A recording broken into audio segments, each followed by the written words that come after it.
That's okay. I'm the national sales manager at Redstone and also at Tawse Winery. If I don't know if you guys know about Tawse Winery, which is located in Vineland, but I've been working with Tawse for the past 13 years or 14 almost. And Redstone Winery is Murray Tawse's new project or newer project in Niagara.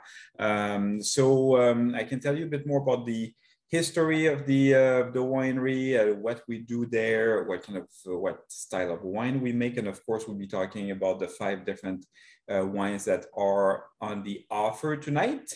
Yes, as I mentioned, Murray Tawse, the owner of Tawse Winery, which has opened his winery in 2001, have been buying a few different vineyards over the time. For example, in 2004, he bought a vineyard called Quarry Road Vineyard. In 2009, he bought a couple of other vineyards, including this vineyard where Redstone would be established a bit later on. The reason why he was looking for different vineyards or other vineyards is basically to have a bit more control of what we grow and have a better offering at Tawse Winery. Again, about Tawse Winery, we are certified organic and we practice biodynamic practices as well. So he bought some vineyards, and in 2009 he came across that vineyard located in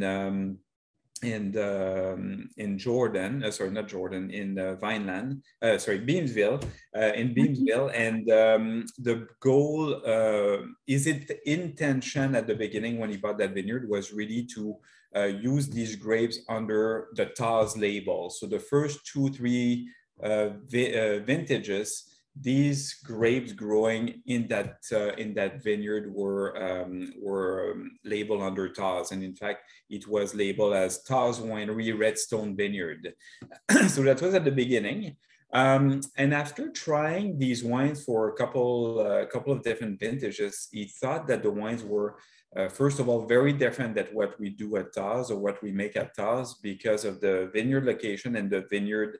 And because of the terroir as well of that specific vineyard. You have to know that Redstone sit on flatlands in Beamsville, but it sits on heavy red clay soil, which is, I would say, it's one of the soil that is typical of the Lincoln Lakeshore subappellation. Closer to the lake on the flatland, there's some sandy loam, there's some clays, there's some red clays. It's a different mixture of soils all over the place in that subappellation. But where Redstone is located, it's basically a heavy red clay based soil. So Murray was trying the wines and thought that the wines tasted quite different. And also the terroir being quite different than what we see at Tawse. Tawse being mostly grown on limestone and clay. And also furthermore to that, he thought that there was not really great restaurant close to King Street, the main road in Beamsville. And he kind of put all these ideas together and he thought, oh, you know what, the wines are different. There's not really great restaurants here, like high-end restaurants. Why don't I open a new winery and we'll be focusing on these grapes and we'll open a really nice restaurant as well. So which he did. And it took a couple, 2-3 years to build Redstone, and we opened to the public in 2015. And also these grapes are being grown organically and biodynamically like any of our other vineyards we work with at Tawse. But really what you have to remember is really the clay soil at Redstone. And we'll be trying one wine tonight that comes from that parcel. Another thing to know about Redstone too is that so this is kind of the main vineyard, the Redstone vineyard is in Beamsville. Murray in 2012 acquired another vineyard in Jordan called Limestone Ridge. This vineyard, he had the intention as well to use the grapes under the Redstone label. So that vineyard called Limestone Ridge, we grow Pinot Noir, Sauvignon Blanc, Chardonnay, and Riesling as well. and Pinot, yeah, I said Pinot Noir, I believe. So so we use most of the grapes under grown in this facility, sorry, in this vineyard under the Redstone label as well. So we'll be trying also 2 wines tonight that will be coming from that single vineyard called Limestone Ridge, which should be quite interesting. I think one of the questions I often get is what is the difference between Tawse and Redstone? Because it's a bit tricky when you own 2 different wineries and you're trying to market your wines separately, and you're trying to differentiate them. It's not always easy to make that differentiation, especially that the winemaking is done pretty much the same way at Tawse or Redstone. So there's not that much difference in terms of winemaking, but it's really the location of the vineyard that makes a big difference.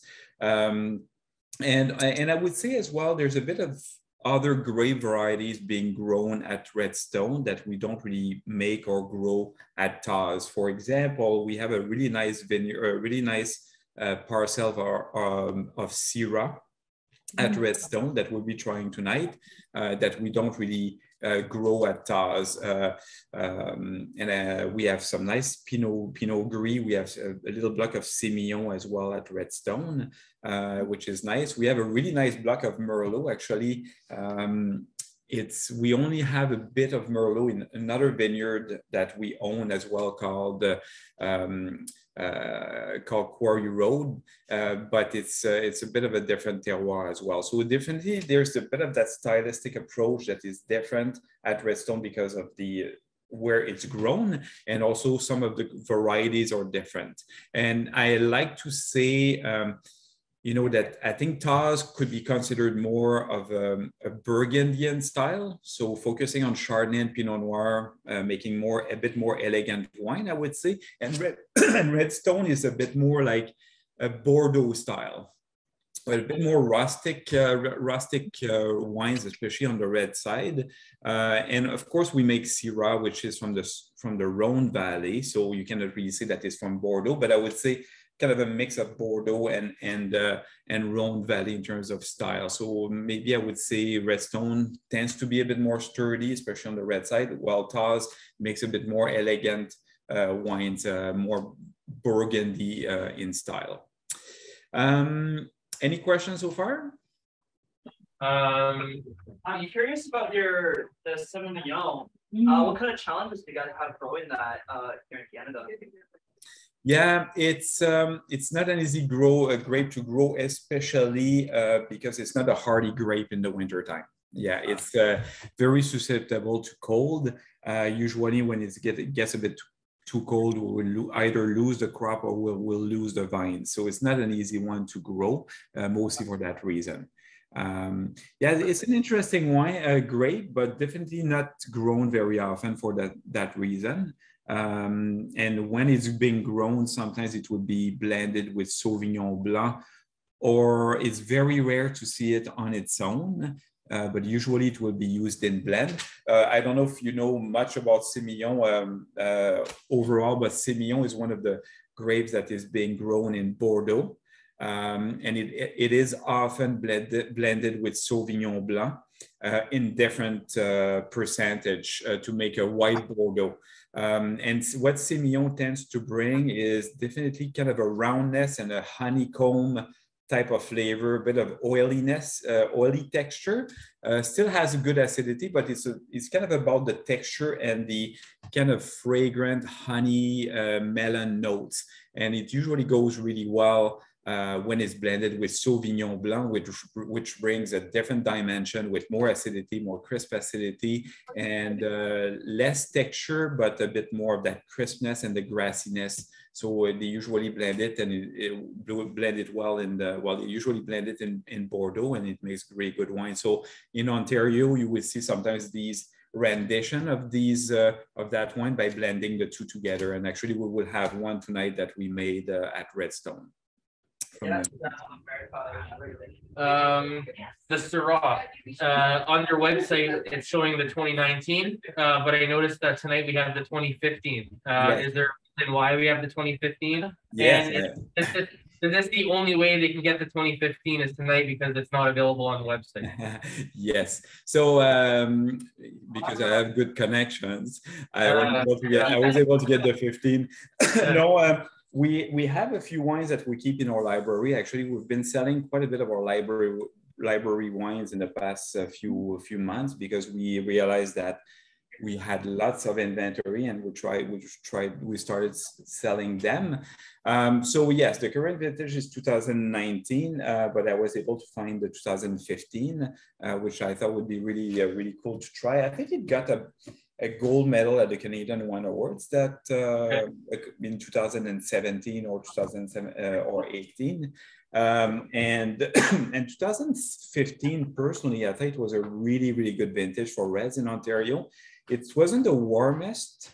2016 was super hot, for example. It was a great vintage, but 2015 was kind of one that you got heat, but also some nice, cool, enough rain, just enough rain. And I found the red from 2015 to be really well balanced. And to me, they have like lots of structure with good tannins, good acidity, good fruit as well.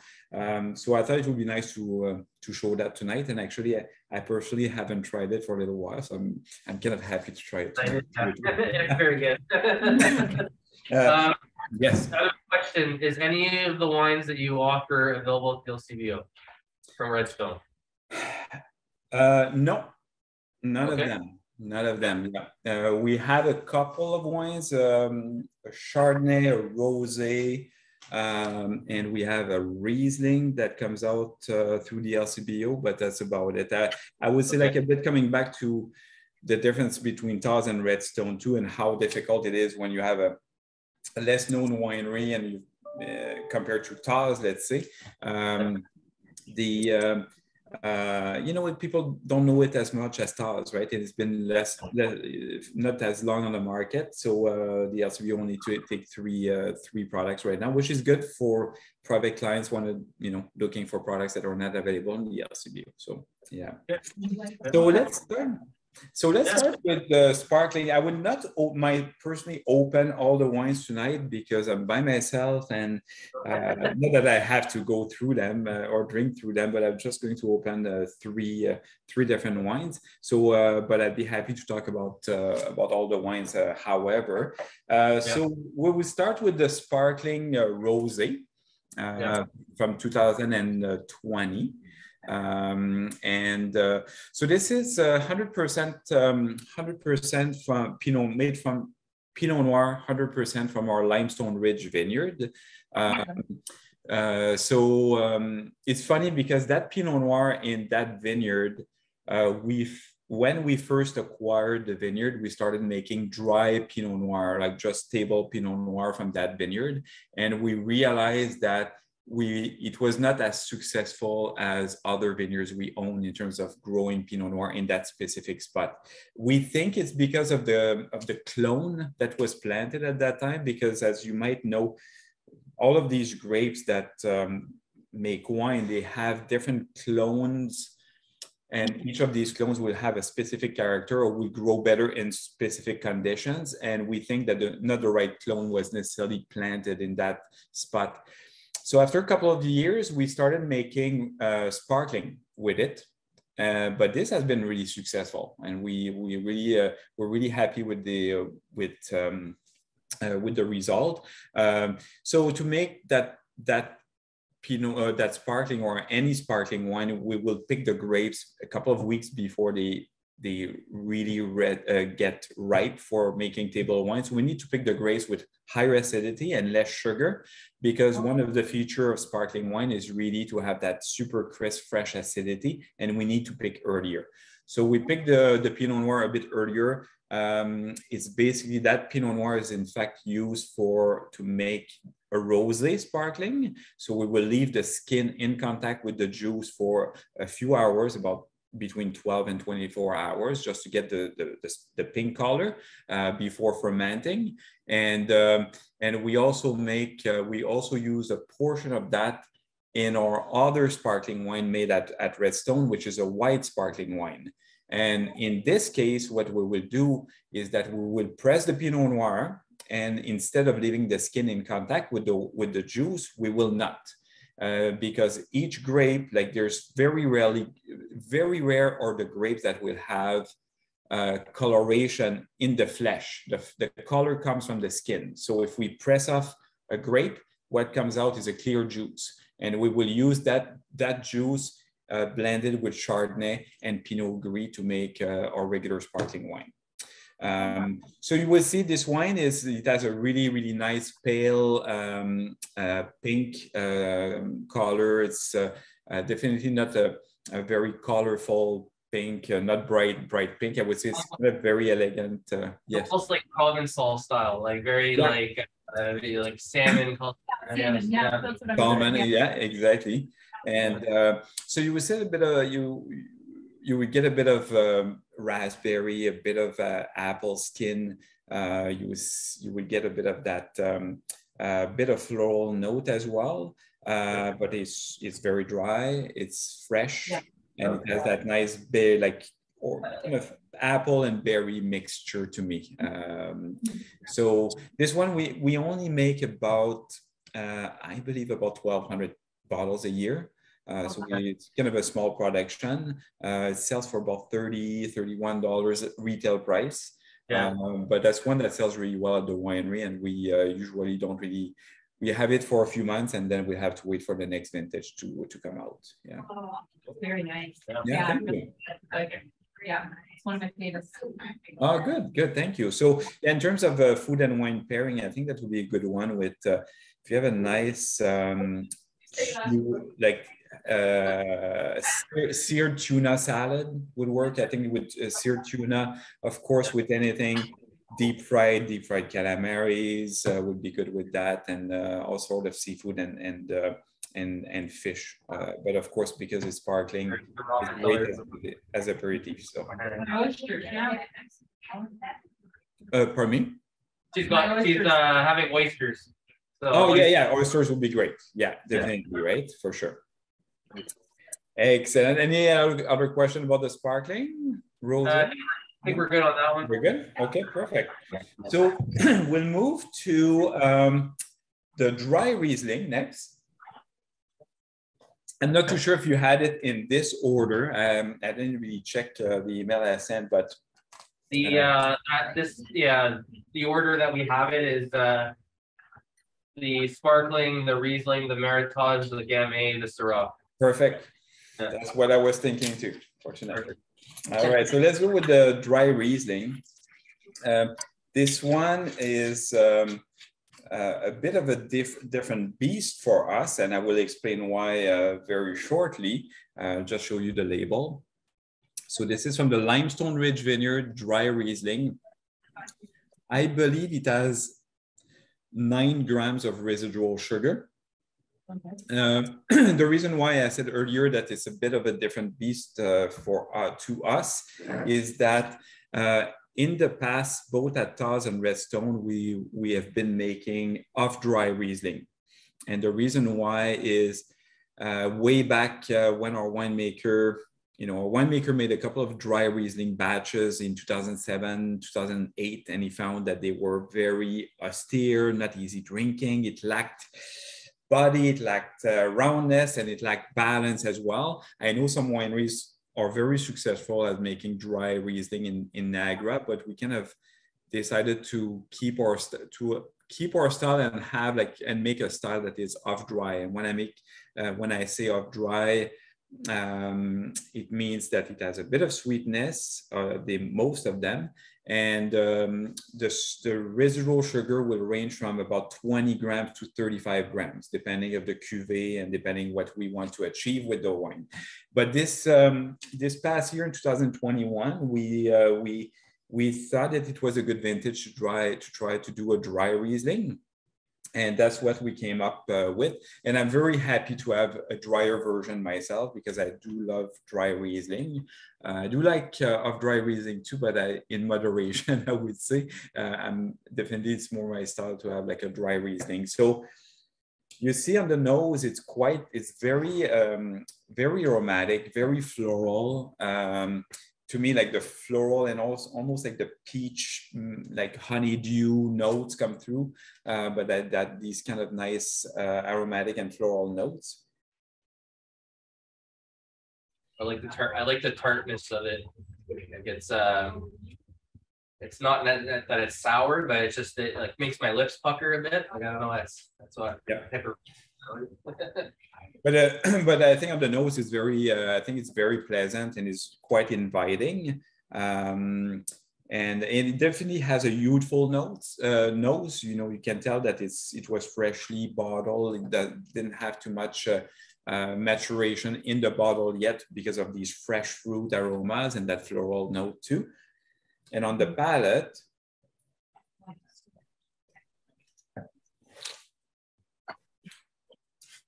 super nice, bright orchard fruit with pear, peach. Again, these floral notes and the acidity very bright with kind of apple, a bit of citrus as well, I would say. So yeah, definitely a very food-friendly wine. Again, stay with something that is kind of light-bodied. Yeah, you know, seafood again to me is would work really well with that. With pork, I would maybe prefer something with a bit of residual sugar too, because the Riesling with residual sugar would have a bit more body, and I think it will go better with the, you know, the texture of the pork. But I would kind of stay with that. If you have maybe a nice goat cheese would work well with that, I believe as well. And a nice salad, maybe if you have like a nice salad with some green apple or even some pear and some walnut, I think that will work well with that.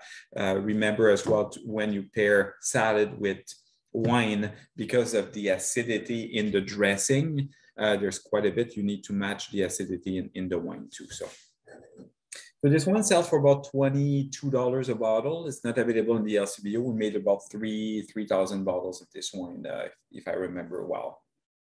And again, like we left a bit like between, I believe it's 9 grams of residual sugar. You almost need some to make it balance.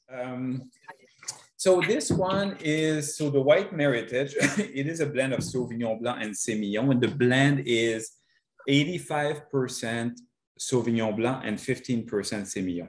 So the Semillon would not have a big impact in this blend. As I was mentioning earlier, the Semillon would usually bring roundness, those kind of honeysuckle notes.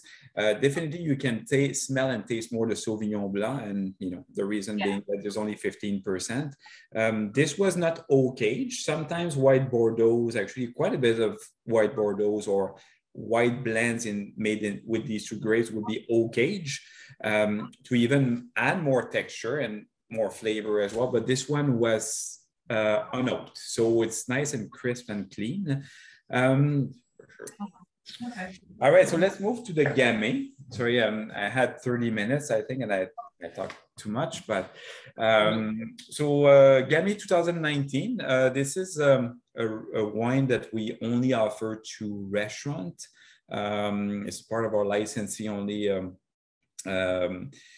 lineup. Gamay, so this one, we bought the grapes. We don't grow Gamay at Redstone, but we bought the grapes. So as you probably know, lots of wineries, they buy grapes from farmers, from grape growers to complete their portfolio, I would say. And so Gamay, we buy it, and we have a source in Niagara on the Lake, and it comes from 2 different vineyards.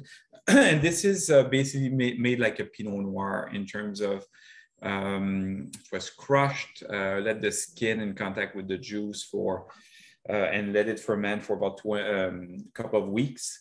And then we age it in oak barrels for about 6 months.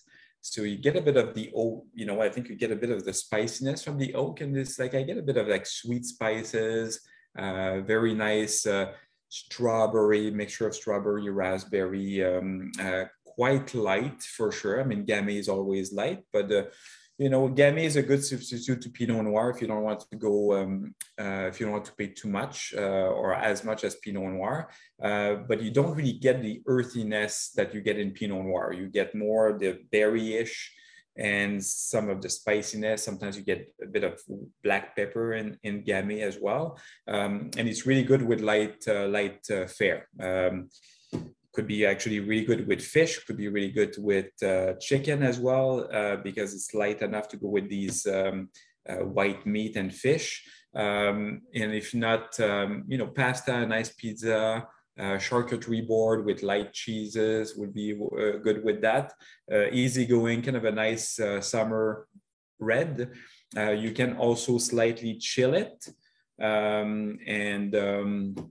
In the summertime, and just have it on its own. So not very tannic. There's not too much tannin there. Like, it's more about the berries and the spice, easygoing, fresh, and then light tannin red.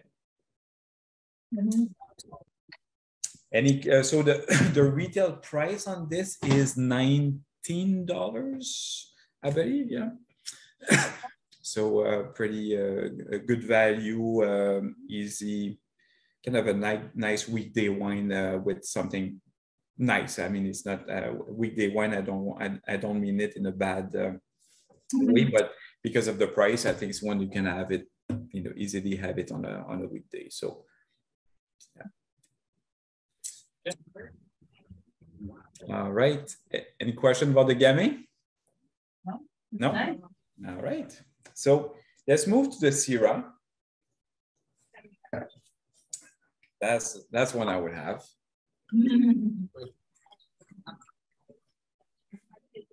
Yeah. So Syrah, we can say the same about Syrah as Sémillon in terms of how it does in our climate, because Syrah is quite susceptible to cold, to frost. It doesn't survive well, so it's not an easy grape to grow.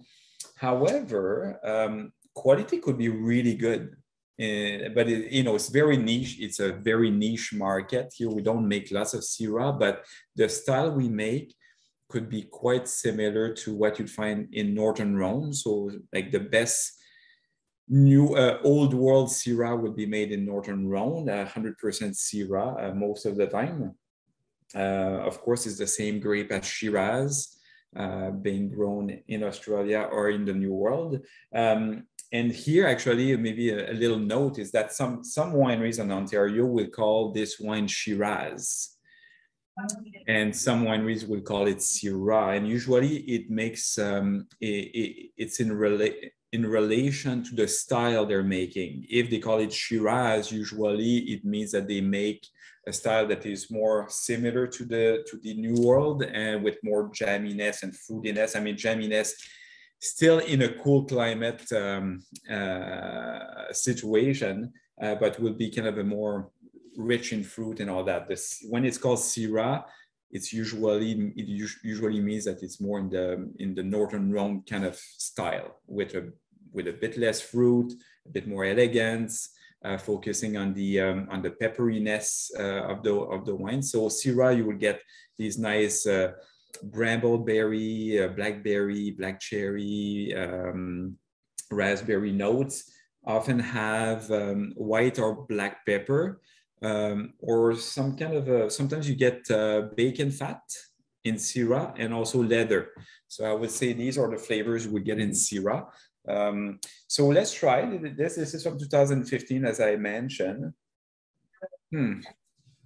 So I think you can get a bit of that meaty, leathery notes with these rich black fruit. Definitely get the leather for sure. Yeah. Beautiful notes. Nose. I think you can smell the evolution of this wine, right? It's not all fruit. It's all about more about the almost tar, leather, those types of flavors with a bit less fruit. Kind of bloody, inky type of. This is my favorite varietal. So. Lovely. Yeah. Smooth. Man. Yeah, smooth. Definitely can taste some vanilla as well. The wood comes through. You can taste that, especially on the finish I found with the vanilla, but that is kind of rich, not sweet, but rich black fruit with all the other components with the leather and a bit of that meatiness to it.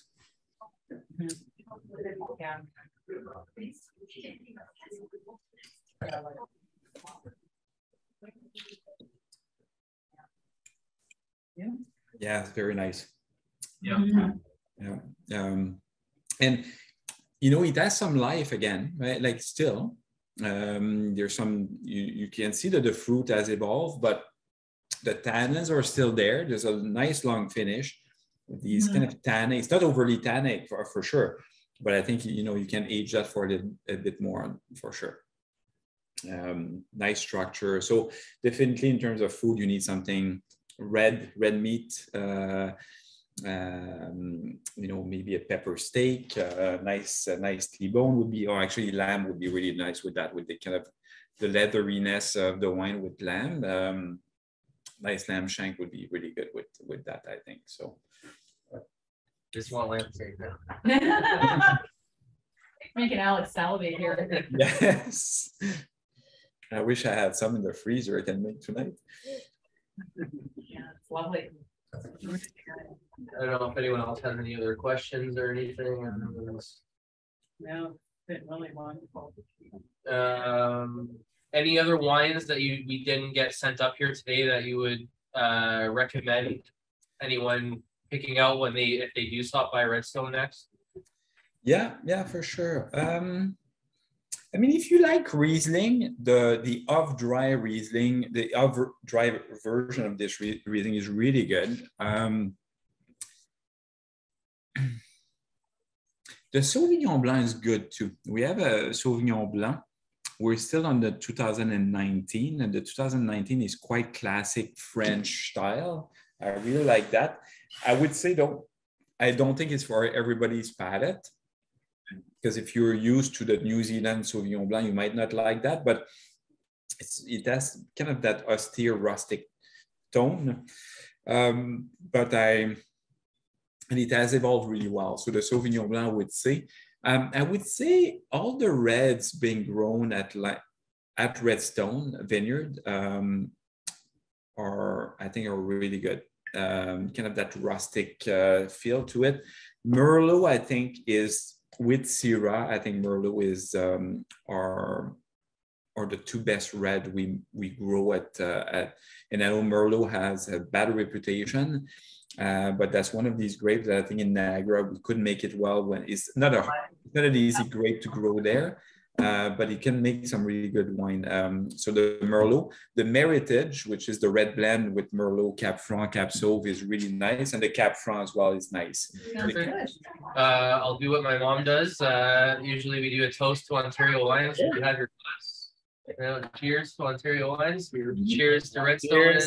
Thank you for the invitation. Have a lovely evening. Okay. Thank you for participating.